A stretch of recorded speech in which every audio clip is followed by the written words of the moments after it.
jamais de la vie tu t'imagines qu'après avoir accouché, tu vas encore devoir avoir des contractions, quoi. On dit non mais c'est cool, tu reçois déjà un produit gratuitement. Oui, maintenant un sextoy ça paye pas un loyer, ça paye pas à manger. Alors, cool, hein, c'est super chouette. Mais en fait derrière il y a des heures de travail pour tester, pour écrire l'article, pour des fois se renseigner. Il y a des heures de travail de recherche parfois. Donc déjà il y a eu un travail de me dire ce que je fais c'est un travail et ce que je fais ça mérite d'être payé en fait.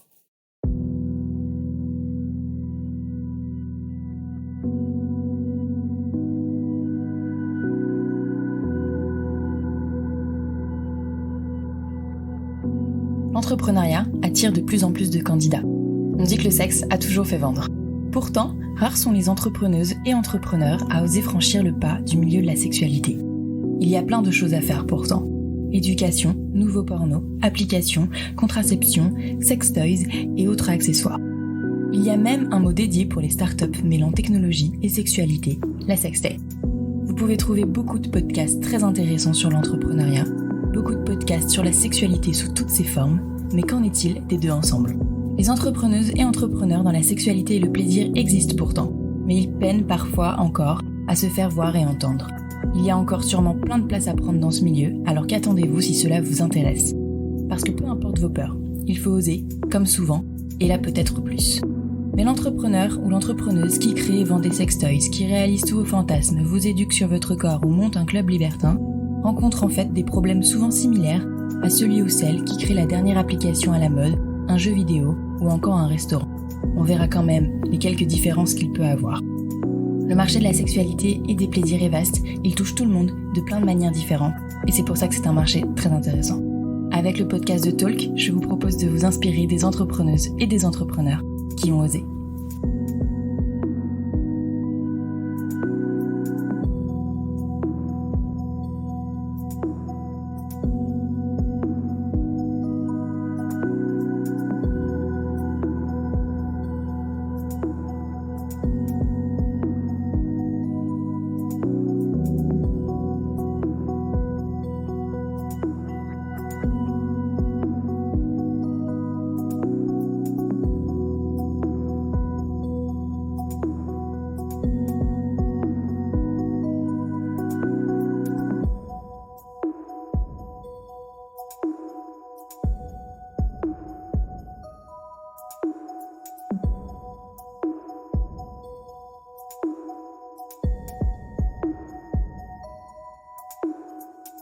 Bonjour Macha.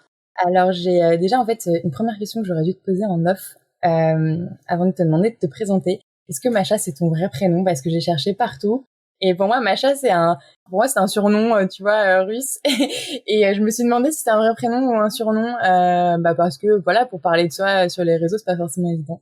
Donc voilà, et après évidemment je te laisse te présenter, nous dire qui tu es avant même Macha s'explique évidemment et ton rôle d'influenceuse sexo, bien-être sexo que tu as aujourd'hui. Alors, je m'appelle Macha, en effet. Sur les réseaux, je m'appelle Macha, en tout cas. Et donc, j'ai un compte Instagram, un compte Twitter, un blog et même maintenant une chaîne YouTube dans laquelle je parle de sexo et je fais principalement, et à la base, c'est vraiment ça mon but, faire de l'éducation sexuelle. Donc du coup vraiment au début et même encore maintenant, hein, même si maintenant c'est mon travail et que je vais faire des partenariats avec des marques, j'ai à cœur vraiment de faire de l'éducation sexuelle, de donner des tips et des conseils utiles aux gens pour normaliser, détabouiser, décomplexer, surtout se sentir compris dans une communauté. Donc ça c'est vraiment mon but initial et j'espère y arriver quand même un peu. Et à côté de Macha s'explique, dans la vie de tous les jours, je m'appelle Mathilde. Donc tu as fait raison. Ce n'était pas mon vrai prénom. Alors mon compagnon en fait est originaire de Tchétchénie. Ok. Donc, c'est un petit pays au sud de la Russie. Et donc depuis qu'on se connaît en fait, c'est lui qui m'appelle Macha. Donc ça me va. Macha, c'est un nom de l'amour, donc quoi de mieux. Et en fait, à côté de Macha s'explique, j'étais étudiante en lettres modernes. Et en fait, là, je viens de terminer ma licence. Haut les bras en ayant eu mon bébé il y a 1 an et demi. Donc, j'ai accouché, je suis retournée en cours, j'ai passé mes partiels et après, j'ai validé ma licence. Tout en ayant Macha s'explique à côté. Et donc là, cette année, moi, j'ai décidé d'arrêter mes études. J'ai ma licence, je me dis c'est bon. Je continue Macha s'explique parce que c'est un projet qui prend énormément de temps et c'est mon travail. Et à côté, cette année, j'écris 2 livres. Ah oui, Voilà. d'accord. Genre, il y en a, ils écrivent 1 livre et c'est déjà énorme. Moi, j'ai dit bon, allez, c'est parti, je vais écrire 2 livres. Donc, j'ai 2 contrats avec 2 maisons d'édition. Donc, c'est des bouquins qui vont parler de maternité, de sexualité. Voilà, je peux pas en dire plus pour Bien le sûr. moment, mais ça va être chouette. Ok, d'accord. Donc, ça t'a pas suffi de cumuler la grossesse, l'accouchement, la vie d'étudiante, donc les partiels et valider sa licence. Et l'ampleur que Macha s'explique a pris cette année, notamment, du coup, tu vas nous expliquer, je pense que ça avait déjà de l'ampleur, mais ça a pris de l'ampleur avec le hashtag mon postpartum, c'est ça? Ouais. Et aussi Chère Poitrine. Donc ça t'a pas suffi. Là, bon, t'as quand même arrêté la licence. Enfin, arrêté non, puisque tu l'as eu. Et là, tu te consacres exclusivement, voilà, à Macha, mais avec 2 livres en plus, quoi. Ouais, mais en fait de base moi je me disais j'arrête mes études parce que ça fait beaucoup, j'ai mon bébé, en plus j'avais mon bébé à la maison avec moi tout le temps. Donc en plus de tout ça, je m'occupais de ma fille en fait non-stop. Là, elle est gardée, hein, c'est la petite nouveauté et je me disais comme ça je vais me reposer un peu cette année, Macha s'explique uniquement et puis il y a les 2 livres qui sont arrivés et tout un tas de nouveaux projets aussi à côté avec des nouveaux partenariats, des nouvelles collaborations, des nouvelles idées et moi de toute façon, je suis comme ça. Je suis en éruption tout le temps et je fais toujours 50 trucs à la fois, donc c'est mon destin. D'accord. Et donc du coup, comment ça a commencé tout ça? Alors ça a commencé, c'est rigolo parce que ça a commencé quand j'étais enceinte. J'étais enceinte de 4 mois à peu près, 4-5 mois.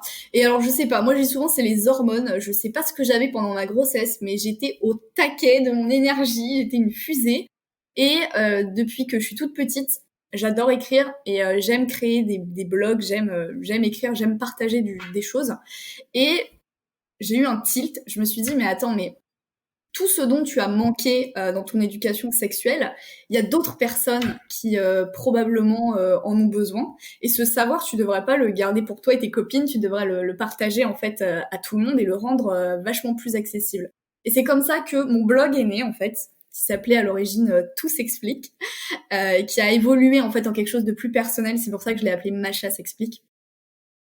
Et puis après, en fait, je me suis mise sur Twitter et je me suis rendu compte que Twitter, ça a super bien fonctionné, ça a fait vachement connaître mon blog. Et après, j'ai rejoint Instagram, le lieu béni pour avoir des partenariats. Et voilà, et maintenant, c'est Macha s'explique et c'est aussi une chaîne YouTube. Ok, d'accord. Et donc c'était d'abord le blog, ensuite Twitter, et ensuite Insta, et maintenant YouTube. Ok. Ouais. Donc là, ouais, c'est la partie un peu entrepreneuriale, mais parce que bah voilà, comme je t'expliquais, pour moi, ce que tu fais, c'est aussi, bah, c'est clairement l'entrepreneuriat. Surtout maintenant, ça va être ta vie et ta source de revenus. Tu t'es dit, voilà, je vais commencer par un blog. Est-ce que quand t'as commencé le blog, tu t'es pas dit que t'allais en vivre, tu t'es pas dit que ça allait, c'était vraiment cette envie de partager, quoi. À quel moment Ouais, tu pas du t'es tout. dit, ok, Ouais. ça marche, il y a un besoin, et bah j'ai envie de m'y consacrer à plein temps parce que ce que je fais c'est utile, mais il faut à ce moment-là, si je veux le faire bien, il faut aussi que je puisse en vivre. Alors, en fait, il y a eu un déclic au bout de... Moi, ça fait 2 ans hein, que tout ça c'est un peu en place, et ça fait 1 an vraiment que je m'y consacre vachement, avec toutes mes tripes. Et donc, il y a 1 an, en fait, sur Twitter, il y a des petites marques qui ont commencé à me contacter en me disant « Oh, ça serait cool que tu reçoives nos produits !» Et donc, je me suis mise à recevoir des produits. Et moi j'en parlais tout à fait gratuitement, c'est-à-dire que je recevais les produits, en échange j'écrivais des articles. Et ça a continué à bien marcher et je recevais régulièrement des produits, je produisais du contenu et mon nombre d'abonnés grimpait et en fait, les marques à chaque fois ne me parlaient jamais d'argent. Et c'est ma maman qui m'a dit, qui à chaque fois au téléphone, elle me disait, mais arrête de travailler gratuitement. En fait, arrête de travailler gratuitement, tu te fais pigeonner. Parce que oui, derrière, moi, on dit non, mais c'est cool, tu reçois déjà un produit gratuitement. Oui, maintenant, un sextoy, ça paye pas un loyer, ça paye pas à manger. Grave cool, hein, c'est super chouette. Mais en fait, derrière, il y a des heures de travail pour tester, pour écrire l'article, pour des fois se renseigner. Il y a des heures de travail de recherche parfois. Donc déjà, il y a eu un travail de me dire ce que je fais, c'est un travail. Et ce que je fais, ça mérite d'être payé en fait. Et donc déjà, il y a eu ce travail-là personnel. Et puis après, ma mère qui m'a foutu un coup de pied au cul, qui m'a dit allez, là, dans ton mail, tu écris que tu vas être payé. Et donc c'est à ce moment-là aussi que j'ai rencontré d'autres créatrices de contenu et et en fait qu'elles m'ont appris que elles avaient moins d'abonnés que moi, moins de notoriété que moi, et en fait elles étaient payées. Et je me suis dit mais en fait tu te fais pigeonner depuis le début. Parce que les marques, elles t'envoient un produit gratuitement, et puis derrière, elles en vendent 40, 50, 60, elles ont de commission ou d'affiliation non? J'avais rien. Pendant genre 7 mois à peu près, j'avais rien. Je touchais rien du tout. Ok. Et du coup, elles m'ont appris ce que c'était un kit média. Et le kit média, pour ceux et celles qui ne savent pas, c'est un peu ton CV d'entrepreneuse en fait, où t'affiches qui tu es, ce que tu fais, ce que tu proposes et à quel prix.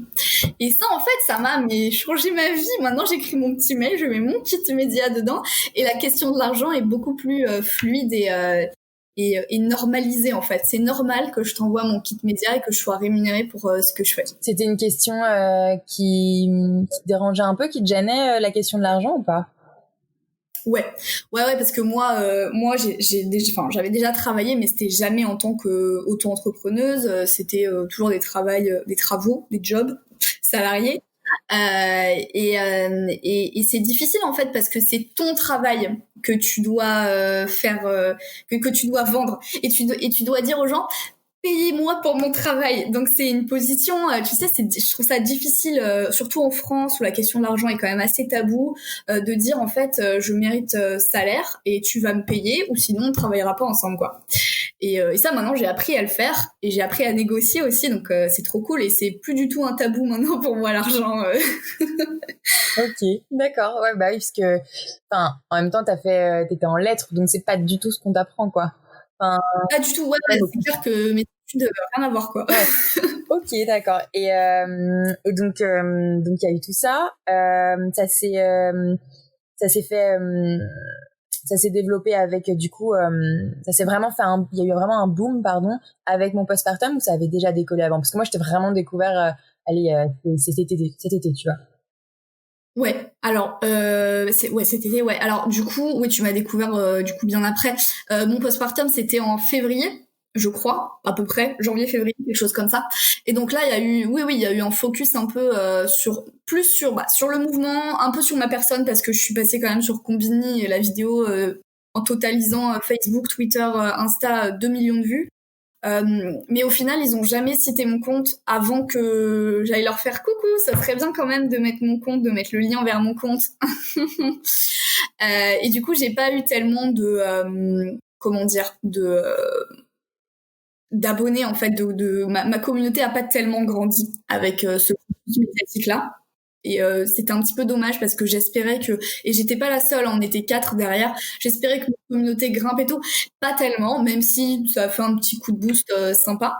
Mais par contre, ce que ça m'a ouvert, et qui est complètement non négligeable, c'est que il y a en fait les maisons d'édition qui m'ont contactée, elles m'ont contactée parce qu'elles m'ont vue à la télé, parce qu'elles m'ont vue dans les médias, et du coup ça m'a ouvert des opportunités professionnelles. Et même encore maintenant, tu vois, il y a des gens qui viennent me proposer des projets parce qu'ils savent que je suis l'une des co-créatrices du hashtag, et donc c'est plus de ce côté-là en fait que ça m'a ouvert des opportunités. Et pareil pour ma chère poitrine en fait, chère poitrine pardon. Je connais même pas mon propre hashtag. Ouais, mais bon, ça va, c'est la même idée, j'imagine. Parce que là, pour expliquer, pour repréciser peut-être pour les gens qui connaissaient pas, d'ailleurs comme moi, peut-être parce que j'étais pas non plus la cible pour mon postpartum, mais en tout cas ma chère poitrine, je me sens un peu concernée pour l'instant en tout cas. Mais mon postpartum, c'était du coup pour expliquer tout ce qu'on vit pendant, mais surtout après, du coup, sa grossesse, de manière médicale, mais aussi dans sa vie, dans sa relation, dans son couple, même dans sa famille, j'imagine, et qu'on ne dit pas. J'ai vraiment découvert ces histoires. En même temps, ça me paraît logique, mais j'ai vraiment découvert ces histoires de couches post-grossesse. À la fois, ça m'a fait flipper, à la fois, je me suis dit, bah oui, mais bon, normal, et je suis contente de le savoir. Je dis, c'est pas pour autant que j'aurai pas d'enfant, au contraire. C'est pas ça qui est censé te dégoûter, mais c'est trop bien de pouvoir savoir ce genre de choses. Est-ce qu'il y avait d'autres gens qui essaient d'en parler avant, ou pas? Enfin, il y en avait, mais pourquoi ça prend pas, quoi? Ouais, il y en avait. Alors pourquoi en fait le hashtag il a fait autant de bruit? Parce que déjà, en fait, ce qu'il faut savoir, c'est que actuellement, quand tu es enceinte, dans ton parcours de grossesse, on ne te prépare pas au postpartum. On te prépare à accoucher. Et on te prépare même, il y a des modules qui sont vachement bien faits maintenant, c'est-à-dire que si tu es suivi par une sage-femme libérale, tu peux bénéficier par exemple d'une préparation à la naissance, remboursée entièrement par la sécurité sociale. Voilà, on est quand même, moi j'ai trouvé que maintenant on est quand même assez bien encadré pour, accompagné plutôt, pour la naissance. Et la naissance, c'est vendu comme le point culminant. Hein, une fois que bébé est né, bah c'est fini en fait. Bébé est né, tu étais enceinte, bébé est né, c'est terminé. Tu peux rien en fait. C'est un peu ça. Moi j'ai un peu l'impression là, c'est que c'est bon, t'as fait ton travail. Il y a plus rien. Ouais, voilà. Et en plus, après, du coup, on va pouvoir s'occuper du bébé et toi, on va pouvoir te mettre un peu de côté. Et d'un point de vue purement médical, c'est ce qui se passe. C'est-à-dire que pendant la grossesse, tu es très accompagné médicalement par ta sage-femme, parfois par l'hôpital aussi. Tu as des rendez-vous en plus de préparation à la naissance en plus que tu peux choisir. Tout le monde est là, on te laisse la place dans le bus, on te porte tes courses, on est aux petits soins avec toi. Tu accouches, tu n'as plus de rendez-vous médicaux quasiment, et le bébé est au centre, en fait, au cœur de toutes les attentions. Donc il y a un truc qui se passe, c'est que déjà t'es pas préparé, donc tu sais pas ce qui t'arrive. Le nombre de femmes qui ont témoigné et qui ont dit mais je savais pas que j'allais avoir mes règles en gros pendant un mois, quoi. Je savais pas que j'allais saigner pendant un mois. Je savais pas ce que c'était les trachées. On pouvait pas inventer un plus beau mot. C'était les tranchées, pardon. C'est les tranchées, ça s'appelle. C'est les contractions qui ont lieu après l'accouchement et qui servent à recontracter l'utérus, puisque l'utérus a la taille d'une énorme pastèque. Il faut qu'il retrouve la taille d'un petit noyau d'avocat, quoi. Donc il faut qu'il se contracte. Et ça peut faire extrêmement mal. Et surtout, jamais de la vie, tu t'imagines qu'après avoir accouché, tu vas encore devoir avoir des contractions, quoi. Donc, ça, et puis l'œdème de la vulve, ta vulve qui gonfle. Tu te dis, mais attends, ma vulve elle va rester comme ça toute ma vie. Enfin, personne te prépare à tout ça. Donc déjà, ça te fait un choc, en fait. Ça te fait un choc physique, forcément, mais ça te fait aussi un choc psychologique, où tu te poses plein de questions alors que tu devrais être plutôt sereine et te reposer. Donc voilà, ce tabou autour du postpartum, c'est ça qui a fait que le hashtag il a pris autant d'ampleur. C'est que d'un coup là, la parole elle se libère et en fait, purée, en fait il se passe tout ça.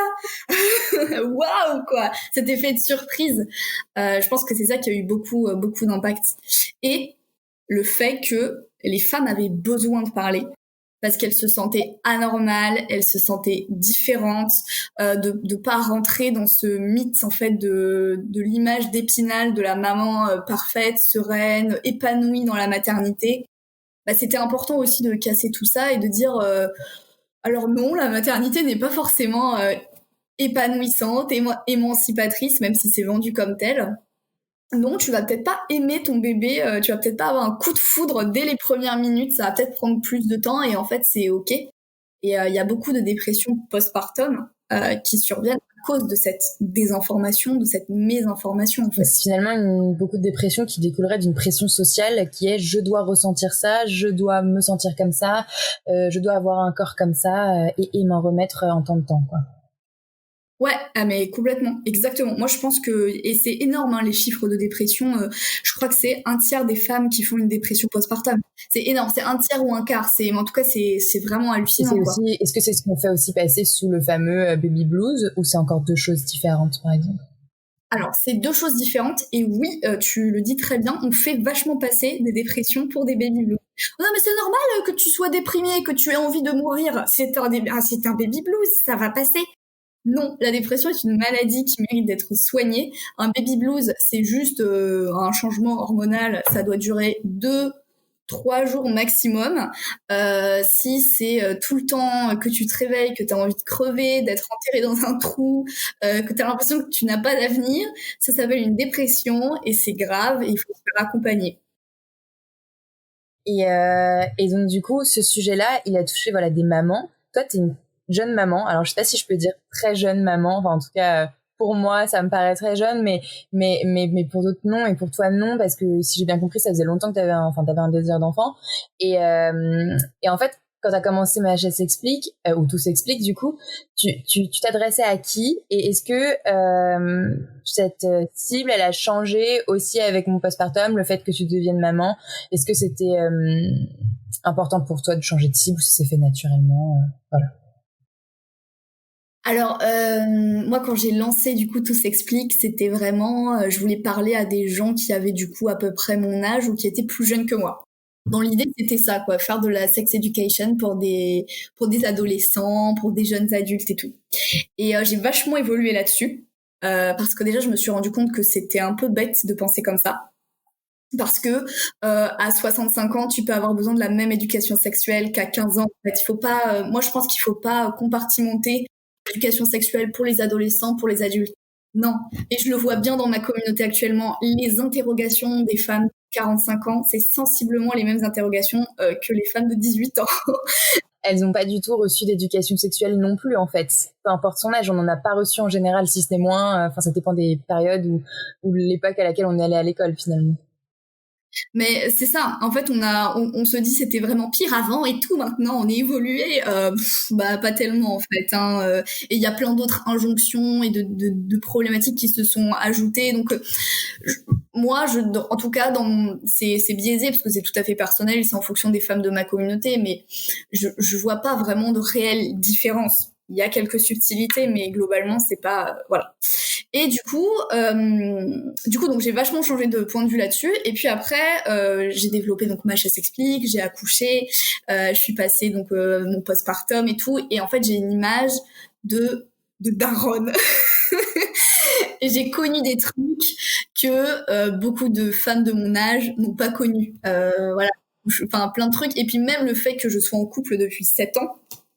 C'est quelque chose que bon à 22 ans tu connais pas forcément. En général c'est des grosses généralités hein, mais en général tu débutes ta vie de couple, ça fait pas très longtemps et tout ça. Donc j'ai un profil on va dire assez atypique qui fait que j'attire du coup des femmes qui sont souvent plus âgées que moi. Donc j'ai une communauté qui va de plutôt 25 à 35 ans. La grosse partie de ma communauté elle est là et après sinon c'est 18-25. Et j'ai quand même une belle proportion de femmes surtout, hein. On est à 80%, on est des femmes, de femmes de 40 à 60 ans qui me suivent et qui m'envoient plein de messages, qui se redécouvrent sexuellement et je trouve ça trop cool. Oh non, mais ça c'est sur Instagram du coup, c'est principalement des femmes ou c'est partout C'est partout, ouais. Twitter ou Insta, c'est pareil. Mais à l'origine, enfin, si j'ai bien compris, tu voulais aussi t'adresser à tout le monde. Puisque enfin j'ai l'impression que toi comme moi l'éducation sexuelle c'est pour tout le monde et enfin voilà on peu importe son genre, peu importe son âge, son orientation sexuelle, ses envies, ses pratiques, on doit s'éduquer là-dessus et est-ce que t'as envie d'essayer de t'adresser plus aux hommes, aux garçons, aux adolescents ou finalement peut-être que pour l'instant c'est plus simple et plus efficace de s'adresser aux femmes parce qu'elles vont être peut-être prescriptrices derrière auprès de leur entourage plutôt masculin? Alors c'est une question qui est très compliquée parce que il y a cette question déjà de la charge mentale, c'est-à-dire que oui on éduque les femmes mais en fait on devrait surtout éduquer les garçons, mais en même temps il faut aussi éduquer les femmes parce que on a besoin de récupérer le savoir, le pouvoir sur nos corps.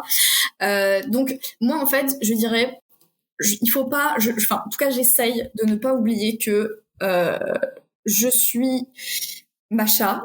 Je suis toute seule derrière ce compte. Je suis une femme cisgenre. Je suis blanche. Je suis valide.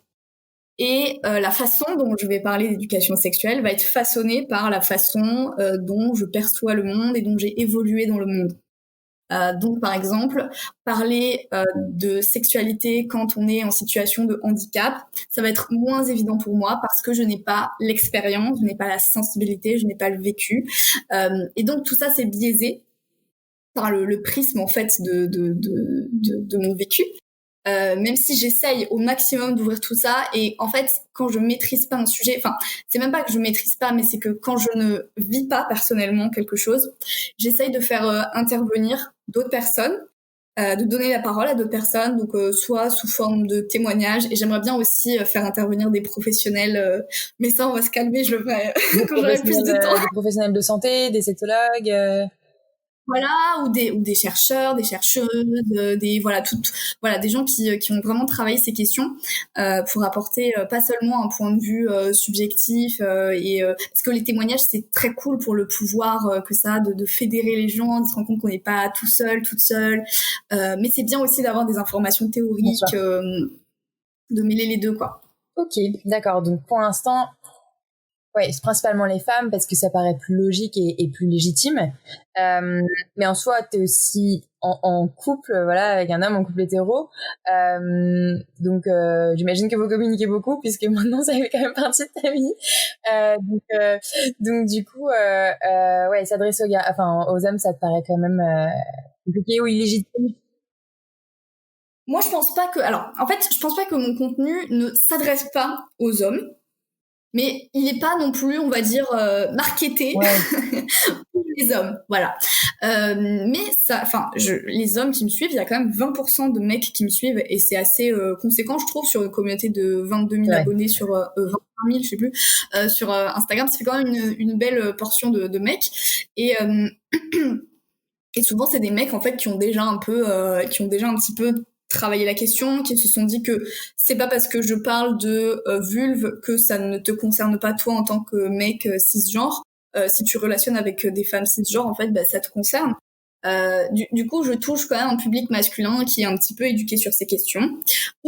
Et ça, moi j'adore, qui s'éduque au fur et à mesure avec mon compte. Mais vraiment, c'est-à-dire qui arrive, et il y a une belle proportion de mecs comme ça qui m'envoient des messages et qui me disent « Je suis arrivé sur ton compte, j'étais pas trop fan, genre je comprenais pas trop et tout ça, mais pourtant tu vois ils sont restés parce qu'ils sentaient qu'il y avait quelque chose en fait à choper et maintenant j'arrive à donner des orgasmes à ma femme. En fait c'est merveilleux, moi j'adore. Donc si je cherche à toucher plus de mecs, c'est vraiment aussi pour si un jour je fais ça, ce sera vraiment pour ôter aussi cette charge mentale qu'ont les femmes, de devoir sans cesse éduquer, faire de la pédagogie pour souvent dans les couples hétérosexuels, les femmes elles sont pas là à demander à leur mec explique-moi comment je dois te toucher, comment fonctionne ton pénis, comment voilà.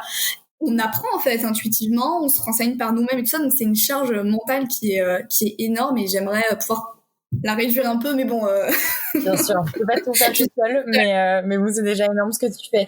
Et ouais, du coup, là, on touche un peu à la question du coup de la légitimité. Et tout à l'heure, on a parlé vite fait de ton changement du nom du blog pour le personnaliser et du coup que tu l'incarnes plus, que tu personnifies et que du coup tu parles de toi. Ce qui a du coup bien marché parce qu'en plus on s'identifie plus, on a envie de plus partager, on parle à une personne humaine. Est-ce que, tu t'es quand même demandé, est-ce que je prends des risques, est-ce que j'ai vraiment envie de le faire? Souvent, je posais cette question-là au début du podcast, et puis j'ai arrêté parce que c'était beaucoup des entrepreneurs dans le sens classique du terme, genre start-up, genre chef d'entreprise, et du coup, il ou elle me disait, non, moi je parle de sexualité en général. Je lis énormément sur le sujet, j'informe sur le sujet, mais j'ai pas forcément envie de parler de ma vie personnelle. Toi, tu le fais beaucoup parce que c'est aussi un peu le jeu, surtout d'Instagram. Mais voilà, est-ce qu'il y a des moments où t'as eu des doutes en te disant mais est-ce que j'ai envie d'étaler ma vie privée comme ça, surtout pour ma fille par exemple maintenant, est-ce qu'on te l'a aussi reproché en termes de légitimité, mais t'es qui voilà pour faire ça voilà, est-ce que tu peux m'en dire un peu plus? Alors pour la question de la légitimité, j'ai envie de dire deux choses. Donc déjà, comme je m'exprime d'un point de vue personnel, j'assume en fait, c'est un discours qui est biaisé, qui est personnel, tu prends les trucs que t'as envie de prendre, tu balances ce que t'as pas envie de prendre, voilà, j'ai pas de vérité universelle ni générale et c'est comme ça que je m'en sors. Après, je suis en train de me former aussi là cette année. Je vais me former pour être officiellement coach en sexologie. Attention. Ok, trop bien. Tu fais ça où juste? Alors du coup, je vais me former en Belgique grâce à Amal, compte Inside Women. Trop bien. Je vais rejoindre sa plateforme à elle de coaching et je vais travailler avec elle bientôt. Donc voilà, donc la question de la légitimité se posera moins, mais c'est vrai que c'est pas du tout quelque chose qu'on me pose comme question. Pour le moment, je crois pas qu'on ait déjà vraiment questionné ma légitimité en mode mais t'es qui toi, parce que je pense que c'est personnel ce que je dis, c'est personnel, c'est biaisé, c'est mon point de vue, c'est voilà. Et après, je me documente énormément, donc quand je dis quelque chose, je sais que c'est sourcé, je sais qu'il y a les piliers derrière. Donc tu peux me dire tout ce que tu veux, moi je te sors les sources et voilà, en fait c'est réglé. Voilà, que tu veux me faire chier quoi, et t'es un troll des internets et aux oubliettes. Et donc après pour le côté, est-ce que j'ai regretté déjà de parler de moi, de mon vécu? Non. Alors, j'ai jamais regretté. Je comprends même pas vraiment moi-même comment j'ai cette aisance des fois pour raconter ma vie comme ça sur des trucs qui sont tellement personnels. Quand même, la vidéo Combini, elle a été vue 2 millions de fois et j'ai quand même dit devant la France entière que j'avais une vulve en chou-fleur, quoi. Et j'assume totalement et j'ai tellement pas honte de ça et je suis tellement à l'aise avec ça en fait. Et je pense que c'est thérapeutique en fait, tu vois, de dire ça devant tout le monde et ça m'exorcise quelque part, tu vois, c'est normal. Enfin, c'est bon, arrêtez. Parce que devant les gens là, vous êtes gênés et tout, mais en fait vous vivez la même chose que moi chez vous. Tout le monde vit ça, tout le monde est pareil au final. Donc stop quoi, c'est juste des barrières mentales qu'on se crée. Donc voilà. Donc après je ne parle pas de choses avec lesquelles je ne suis pas 100% à l'aise. Ça, c'est une règle que je me suis fixée. C'est-à-dire que si un truc, j'hésite d'en parler, j'en parle pas. Parce que je sais que ça, c'est un truc que potentiellement, je pourrais regretter plus tard. D'accord, ok. Et justement, tu parlais de des trolls que tu peux avoir. J'ai vu, là, je découvre à peine Twitter. J'ai découvert Instagram cette année. Je découvre Twitter. Et du coup, je te suis et puis même d'autres comptes où je vois bien que très vite, et j'avais cette image-là de Twitter, c'est pour ça que ça me faisait peur, que c'était là aussi pour la critique facile, encore plus que sur les autres réseaux sociaux. En plus, le les médias et tout. Donc les trolls, j'ai l'impression qu'il y en a encore plus. La question que je pose tout le temps, voilà, c'est est-ce qu'il y a des critiques, des combats, des obstacles que tu as pu rencontrer de par ta famille, ton entourage, mais aussi les gens complètement lambda extérieurs. Ça, c'est un vrai problème dans ton quotidien, pas dans ton quotidien, mais récurrent ou pas, les trolls? Ouais, quand même, ça pourrait être un vrai problème dans mon quotidien parce que Twitter, c'est un réseau social et je m'en rends compte en fait en étant maintenant vachement plus sur Instagram. Que Twitter, mais c'est tellement toxique, mais c'est vraiment horrible en fait. Enfin, dès que je poste quelque chose, les gens en fait, alors c'est peut-être aussi il y a la plateforme aussi qui est en cause, il y a peu de modération, il y a le nombre de caractères réduits qui t'oblige à aller à l'essentiel et du coup tu ne modalises pas forcément du coup ton propos. Et à chaque fois je me prends des trucs, mais des fois on m'insulte, ça sort de nulle part quoi en fait. Donc là en ce moment je t'avoue que j'ai un peu de mal avec Twitter. Du coup j'y suis beaucoup moins parce que je sature un peu de ces gens qui sortent de nulle part et qui te disent non c'est pas comme ça, c'est comme ça, ta gueule, enfin des trucs voilà. Surtout que sur Twitter ça m'a vachement élevée, tu vois, en termes de féminisme et tout. J'ai découvert plein de choses géniales et ça m'a porté énormément. Mais du coup, j'ai appris la sororité en partie grâce à Twitter en découvrant des mouvements féministes et tout ça. Mais j'ai aussi appris que je ne pouvais pas être d'accord avec tous les courants du féminisme et qu'il y aurait des femmes. Et pour moi, les femmes, c'est mes sœurs et tout. Donc, je l'ai pris vraiment comme un coup de poignard qui me ferait du mal ou qui chercherait à me nuire et à me harceler, en fait. Et donc, je sais qu'il y a des groupes sur Twitter de femmes qui se revendiquent comme féministes, qui n'hésitent pas à me descendre parce que pour elles, je fais le jeu du patriarcat. Je devrais en fait déconstruire l'hétéronormativité complètement et inciter les femmes à être lesbiennes pour être de vraies féministes. Tu parles aussi de certaines féministes qu'on appelle abolitionnistes, du coup? Ouais, Ouais, de féministes abolitionnistes qui sont pas d'accord avec moi non plus, féministes TERF qui veulent exclure les femmes transgenres de nos luttes. Voilà, tous ces courants-là, moi je suis pas d'accord avec. Et alors les courants abolitionnistes et TERF, ça va. Genre j'ai pas trop de lien avec elle et tout. Mais par contre, il y a certains groupes, pas toutes, hein, bien sûr, mais de lesbiennes matérialistes qui me tombent dessus à chaque Alors, fois. Mais lesbiennes matérialistes, je t'avoue, j'ai pas la référence. Qu'est-ce que alors moi, je n'ai pas tout, je connais pas les courants théoriques dans le détail, et c'est celles qui vont, par exemple, me reprocher que je suis dans l'hétéronormativité. Ok. Alors que je suis moi-même bisexuelle et que je sais ce que c'est d'être avec une fille dans la rue et tu vois les gens ils ont des regards bizarres, ils t'insultent et tout. Enfin, mais je suis pas en étant lesbienne, je suis lesbophobe parce que je devrais sortir qu'avec des femmes et pas trahir les femmes pour les hommes. Enfin c'est moi franchement, je n'en peux plus. Ah ouais, non mais c'est vraiment compliqué et c'est pour ça que moi aussi parfois j'ai peur des réseaux et de m'exprimer. Puis après je me dis on s'en fout, mais c'est ça qui fait peur et en fait est-ce que parfois tu fais des pauses du coup de réseaux pour que ce soit sain quoi en fait, pour te sentir mieux? Ouais. De Twitter, oui. Parce que, en fait, je fais des pauses quand je me rends compte que j'ai plus peur de parler, parce que j'ai peur que des féministes ou des femmes du même bord politique que moi me taclent ou se mettent à me harceler, plus que j'ai peur des vieux trolls ou des masculinistes, quoi. J'ai jamais eu peur des trolls, en fait. Moi, j'ai peur de deux choses. J'ai peur de dire une connerie, voilà, de dire une grosse connerie, de me foirer lamentablement, mais comme tout le monde. Et j'ai peur maintenant que ma parole ne soit pas assez pure, ne soit pas assez conscientisée, ne soit pas assez féministe pour les autres. Inclusive, et ça, pas assez réfléchie sur la théorie, parfois féministe. Alors, est-ce que tu n'en as pas forcément besoin? Parfois, tu peux juste parler sur ce que tu penses et ce que tu vis, quoi. Ouais. Mais bien sûr, des fois, je parle de moi-même et on me reproche de parler de moi-même. Et il y a pardon. J'ai oublié le nom de la dame qui a dit ça. Je crois que c'est Virginia Woolf, mais je suis pas sûre. En tout cas, c'est une phrase que j'aime beaucoup. C'est une phrase qui dit quand il n'y a rien de plus féministe que de parler sincèrement de sa vie quand on est une femme. Quelque chose comme ça. Que dire la vérité sur soi quand on est une femme, c'est très féministe. Et c'est tellement vrai parce qu'on est tellement prise dans des injonctions, dans des images, dans des idéaux, dans des fantasmes, que dire le vrai, en fait, ça libère toutes tes sœurs autour de toi, ça libère toutes les femmes autour de toi, et je trouve ça tellement beau comme phrase. Voilà. On peut arrêter le podcast, on va plus. C'est vrai qu'on va plus finir là-dessus. Mais non, je vais encore t'embêter un petit peu plus longtemps. Mais oui, du coup, donc ça, c'est un combat, entre guillemets, ou parfois quelque chose qui peut ralentir, qui peut te ralentir ou qui peut te nuire, ces réseaux sociaux.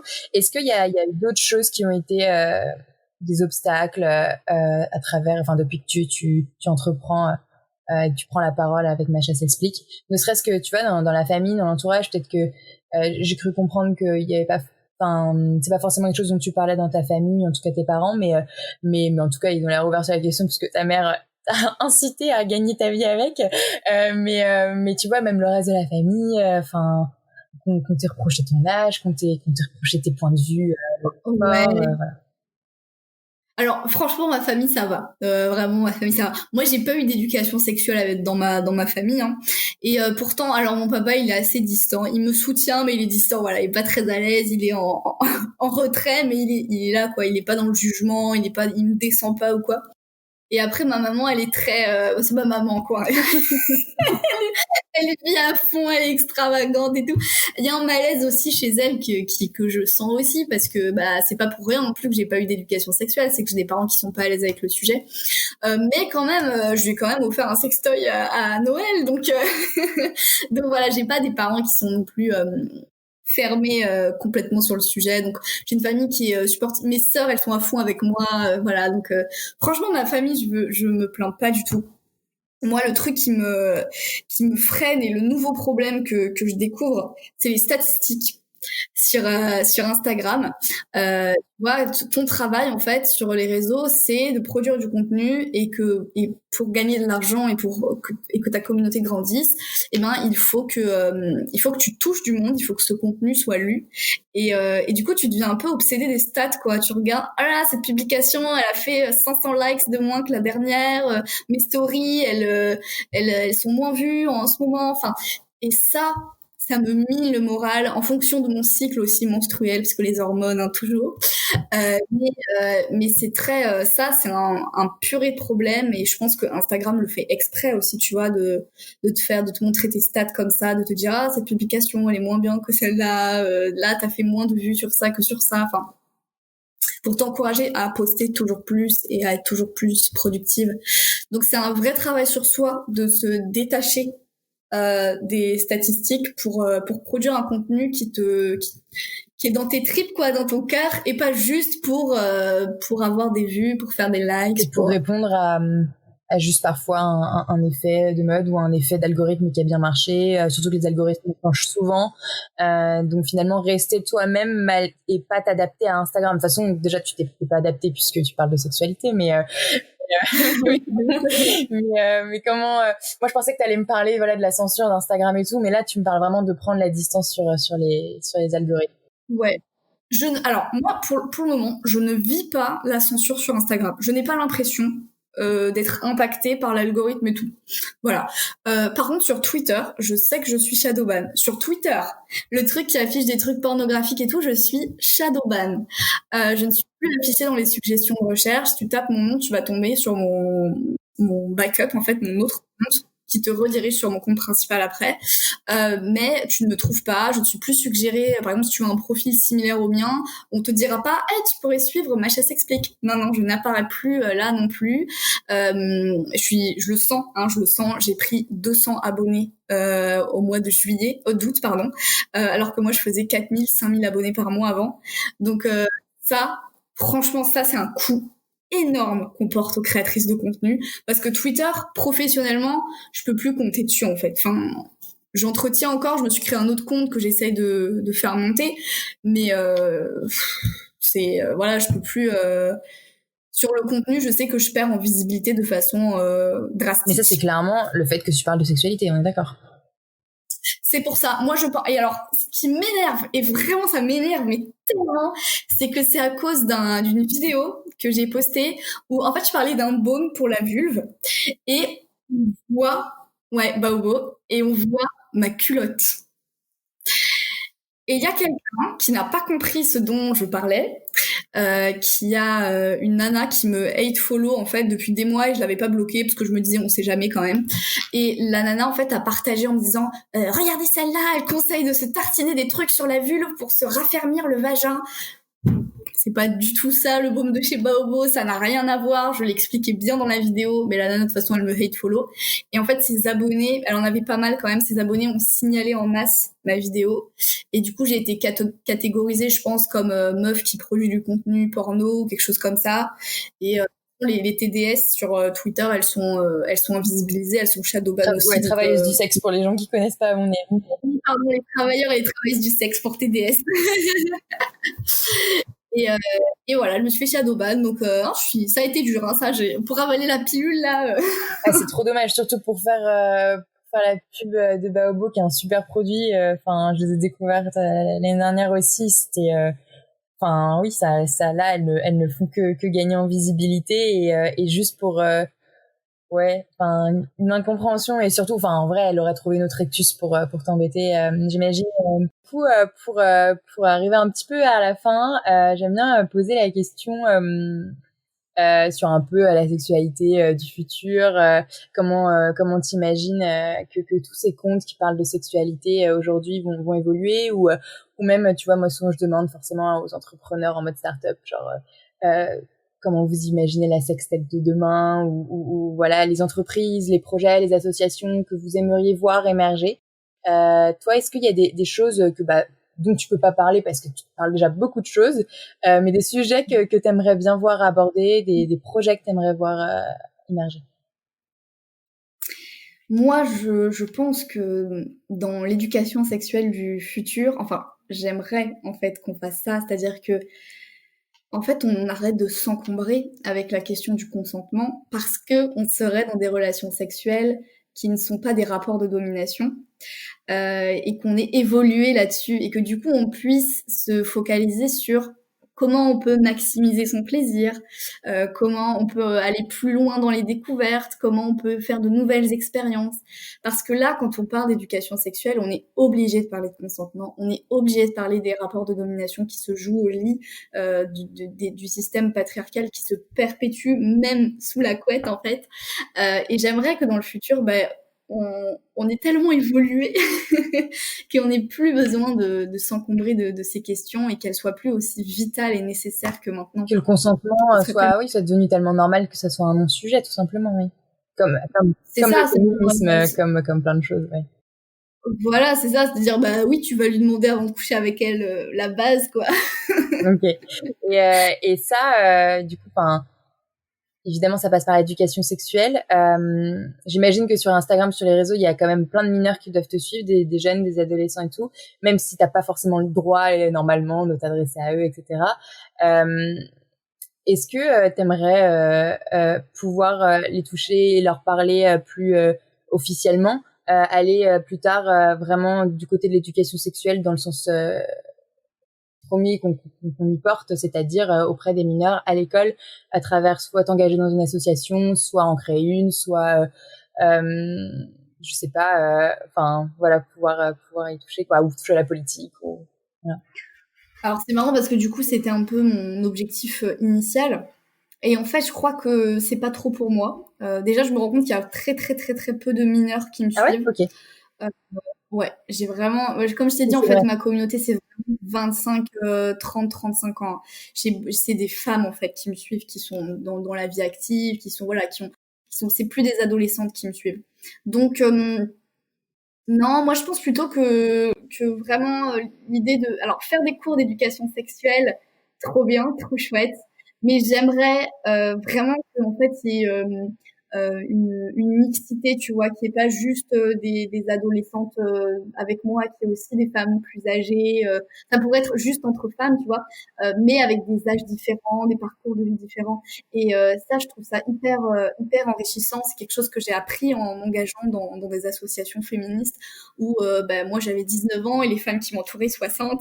Donc c'est hyper enrichissant et je pense qu'il faut recréer cette transmission d'expérience, cette transmission des savoirs féminins.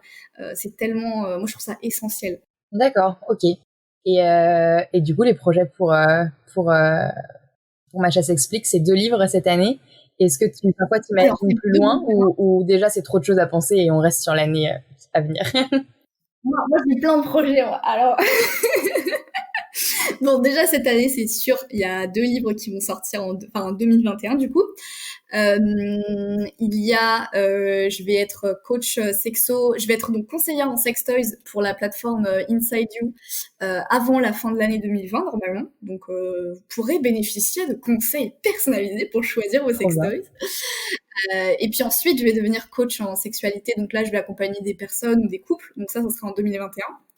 Et moi, et après, il y a la sortie aussi cette année de mon e-book. C'est un carnet de self-exploration, vraiment pour un petit carnet avec des exercices pratiques, vraiment pour s'explorer. C'est très bien dit comme ça. Exactement, ouais.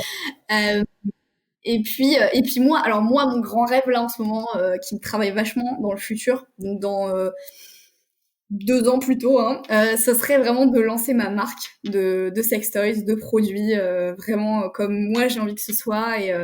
Et ça, ce serait mon grand rêve du futur. Donc tu t'orientes quand même pas mal sex toys, un peu quand même coaching, conseil, mais aussi Ouais, pas mal quand même dans le conseil sex toys, quoi.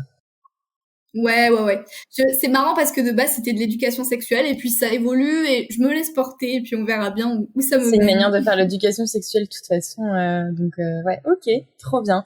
Je suis bête, je vais finir par cette question, mais c'est pas grave. Je voulais te demander là où les questions qu'on te pose trop souvent et dont tu en as marre, pardon, et que je t'ai peut-être déjà posé, mais tu peux le me dire. Les questions qu'on me pose et enfin voilà. Ouais. Alors, je suis fatiguée, des fois je bug. Hein. Alors, les questions qui m'énervent. Alors, par exemple, la question qui m'énerve et qui revient souvent, c'est est-ce que ton enfance était voulu ? Ah oui. Et ça, c'est une question qui m'énerve parce que on ne la poserait pas si je n'avais pas 22 ans, 21 ans avant, 20 ans avant, quoi. Donc c'est une question à laquelle, pour le moment, j'ai choisi de ne pas répondre publiquement parce que je la trouve déplacée et surtout pas respectueux vis-à-vis de ma fille aussi. En plus, est-ce que c'était voulu ? Du coup, je pourrais te dire non, c'était pas voulu. Et vis-à-vis de ma fille, c'est un peu dégueu, je trouve, voilà. Donc, c'est une question que je trouve déplacée. Alors, cette question, elle m'énerve. Là, on y va. Il y a une autre question qui m'énerve, qui vient de la part d'hommes qui me disent ma femme ne veut pas faire ça, comment je peux la convaincre ? Ouais. Et ça, c'est un truc qui me met hors de moi, mais comment ça tu vas la convaincre ? Il n'y a même pas à la convaincre, elle te dit qu'elle aime pas, il y a une raison. Alors ça, arrêtez de me poser cette question, je vous jure, je vais vous insulter de tous les noms si vous venez me poser cette question. Et après, la troisième question qui m'énerve, mais dans le sens positif, on va dire, c'est-à-dire que j'ai rien contre les personnes qui me posent ces questions. C'est juste que je me dis, on a un purée de problèmes de société pour que autant de femmes me posent cette question. C'est, je souffre pendant mes rapports sexuels. Comment je fais ? J'ai mal pendant la pénétration. Mais purée, on vit dans un système qui banalise la pénétration comme étant le truc ultime, comme si c'était quelque chose de facile et de naturel en plus, alors que pas du tout. Et ça, c'est une question qui m'énerve, mais féministement parlant, j'espère vraiment que moi, tu vois, si je pouvais faire que des coachings avec des femmes qui souffrent pendant leur vie sexuelle et que je pouvais leur redonner confiance et leur faire se sentir normales et bien et qu'elles retrouvent une sexualité plaisir, ça me ferait trop du bien, quoi. Parce que non, vous n'êtes pas cassée, vous n'êtes pas incomplète et ce n'est pas de votre faute. Ouais, bah très bien conclu. C'est tellement, c'est un sujet tellement important. À chaque fois que j'en parle autour de moi, j'ai l'impression de passer un peu, pas tout le temps, mais souvent pour une extraterrestre. Genre, il n'y a pas que la pénétration dans la vie. Mais bon, très bien. Bah écoute, je vais pas t'embêter plus longtemps. J'aurai encore 15 milliards d'autres questions, mais t'as répondu à la plupart et je suis très contente d'en avoir découvert un peu plus sur voilà, comment ça fonctionne de faire ce que tu fais, qu'est-ce que c'est la vie d'influenceuse sexo, sex toys, bien-être finalement, bien-être sexuel. Voilà, continue ce que tu fais et donc du coup on l'a dit plein de fois, mais on peut te retrouver du coup sur... Donc du coup, vous pouvez me retrouver en tapant Macha s'explique sur Twitter, sur Instagram. Si vous tapez machasexplique.fr, vous tombez sur mon blog. Et pareil, vous tapez Macha s'explique sur YouTube et vous allez me trouver. Parce que YouTube, du coup, c'est le dernier canal, c'est la dernière nouveauté. C'est ça. C'est la petite nouveauté, là, j'ai 1000 abonnés, je crois, dessus, donc c'est assez récent. Ok, trop bien. Ouais, tu vois, typiquement, ça, j'ai oublié. Mais c'est pas grave, on va voir ce que tu vas en faire. Super, bah écoute, merci beaucoup. Et puis à bientôt, j'espère. Eh ben oui, à bientôt.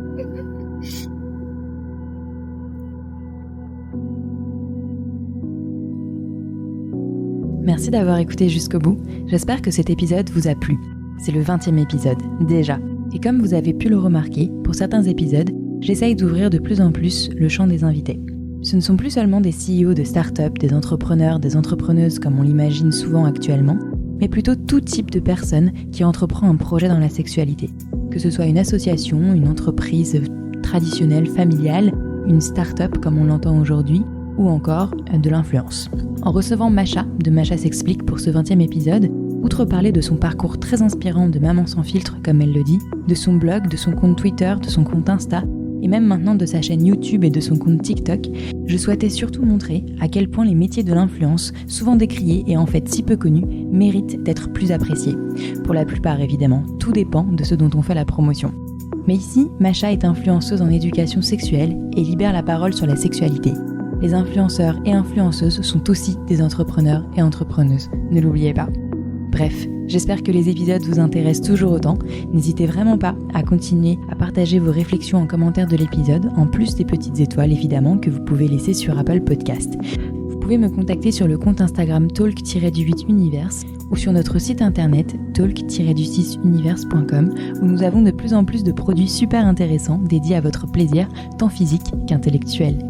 Merci encore et à très vite.